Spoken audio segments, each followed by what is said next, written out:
I want to bring in a panel to discuss. NBC News correspondent Ryan Chandler live, as he always is, from the Texas state capitol. NBC News correspondent Dana Griffin live from the California capitol. Also with us, co-anchor of PBS NewsHour Jeff Bennett and former Republican governor of Ohio John Kasich. Both are MSNBC political contributors. Ryan, I want to start with you in Texas. What's the latest since we spoke just about an hour ago?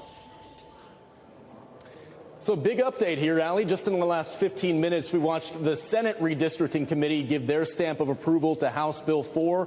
We expect them to pass that in the full Senate late tonight, and then it'll head to the governor's desk. Could get a signature as early as tomorrow. One of the most interesting criticisms that we heard from Senate Democrats this morning surrounds this idea of communities of interest, the idea that neighbors should be in the same congressional district. But Democrats were pressing Senate Republicans this morning about the fact that some of these maps cut school districts in half. One of the most interesting examples of this is here in downtown Austin, which under this new map will be drawn into a massive red rural district extending about 3.5 hours east of here across a lot of rural lands. The idea being that it'll put downtown Austin into a red district, but what does the Texas capital area have in common with a rural area 3.5 hours away? Really, the only thing that both are controlled by Republicans, but the voters here and the voters there could not be more different. That's the entire idea, though, that Republicans say they are only considering partisan advantage here. I want to take a listen to a little bit of the exchange that we heard in that committee.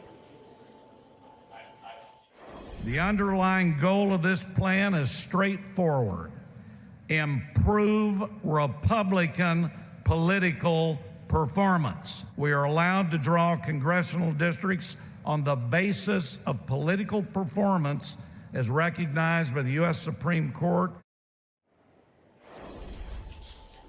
So that was in the House yesterday, Allie. That was the author of this redistricting bill. We expect to hear more arguments like that in the Senate tonight. And Dana, meanwhile, in California, where do Democrats' plans stand with their redistricting plan that's basically a counter to Texas? Yeah, well, Allie, they could vote as early as today. And, you know, Republicans are still trying to fight this. Behind us, they're setting up for a press conference. So it's likely we could see them try to implement some sort of tricks like we saw the Dems do in Texas. But unlike Texas, California does not have a quorum break because rules are just simply different here. Now, California Democrats were handed a significant win by the state Supreme Court, which essentially rejected a petition by Republican legislators who tried to halt Governor Gavin Newsom's plan to redistrict California's congressional map. So this paves the way for voting on the bill that will establish a special election in November, which will ask voters if they support redrawing those maps. That would send 5 more Democrats to the U.S. House, offsetting the 5 Republicans Texas's plan would add to the House. Now, even former President Barack Obama has lent his support to Governor Gavin Newsom, calling the retaliatory redistricting plan a responsible approach. And so lawmakers have until Friday to reach a 2/3 majority. So we'll see what Republicans say in just a moment, and we'll be reporting back all day. Allie? Dana Griffin and Ryan Chandler, thank you. You know, Jeff, it's a race to the bottom, and then it turns out it might just be a net zero in terms of what Texas accomplishes and gets canceled out by California if, of course, the voters there approve it. But Republicans in Texas were pretty openly admitting the goal here. The politics of this has never been subtle. I think the question is, will it sit well with voters, be it in Texas or across the country? Yeah, it's a great question, Allie, and you're right. I mean, those Republicans in Texas have said these maps are partisan, and the Supreme Court has allowed us to draw partisan maps. You can't draw along racial lines, but you can draw along political lines, and so that's what they're doing. The question here, though, is when Democrats say that they're going to fight fire with fire and do this retaliatory redistricting, Democrats have so many more hoops to jump through. You heard Dana sort of tick through all the things that have to happen in California to get this on to the ballot. First, they have to use their supermajority in the legislature to pass the map. Then there has to be a special election. And Governor Newsom and Democrats basically have to get the California electorate to give up something that they like.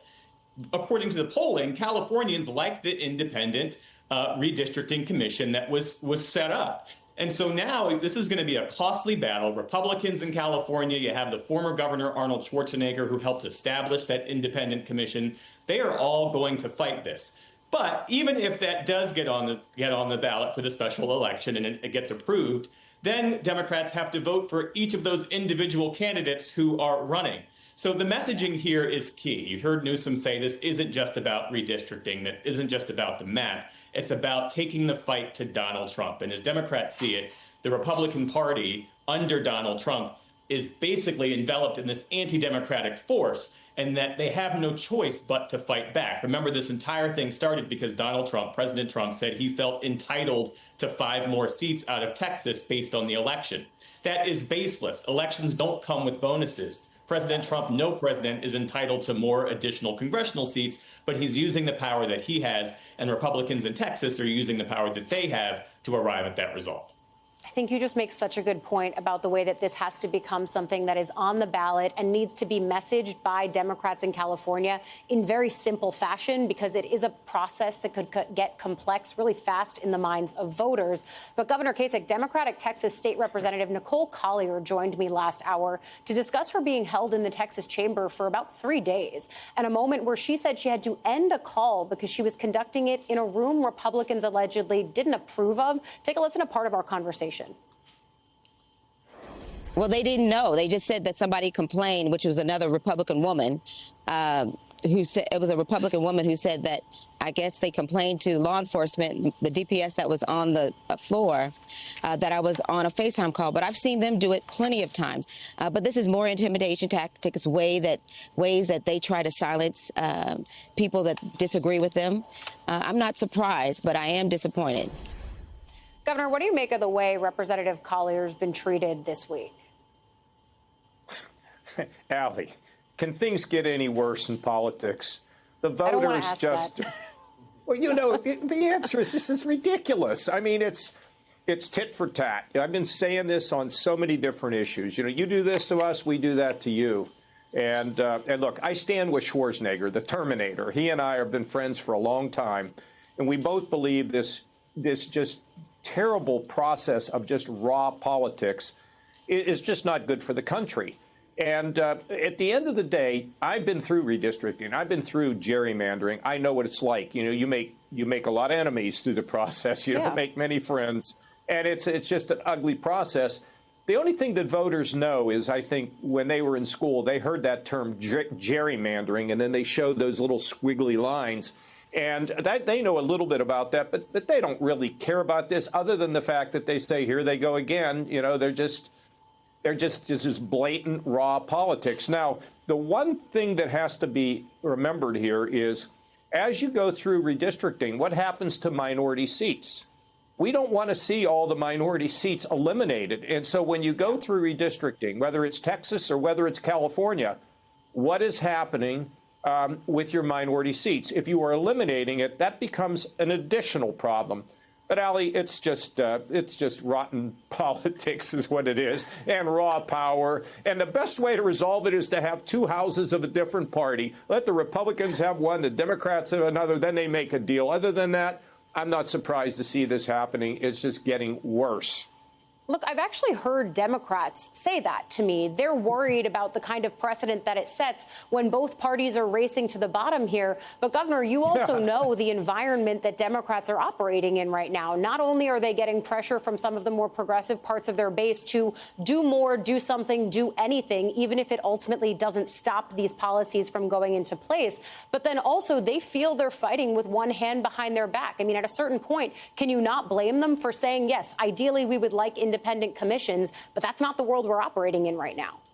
Well, I guess you could say a pox on all their houses. Yeah. And, you know, as Schwarzenegger said, he doesn't like what they're doing in California. He doesn't like what they're doing in Texas. And I join my buddy in saying the same thing. And this is probably going to spread. What I ask you, Allie, at the end of the day is, where does the country go with this? What do voters think about all this? I mean, they just shake their heads. And, you know, this lady's they couldn't cut her off from FaceTiming. But she says, but the Democrats, you know, they got shut off. And the Republicans say, well, this FaceTiming. What do you think when you're a voter and you hear these kinds of things back and forth? You think you're back in you know, high school again. And so it's just the only way you're going to get to the top is to have character in politics where people just say, look, let's try to, the maps are going to be somewhat political. But let's just try to be fair. But keep your eye on this issue of minority districts. And do they get diluted, particularly in California? It's very important, Allie.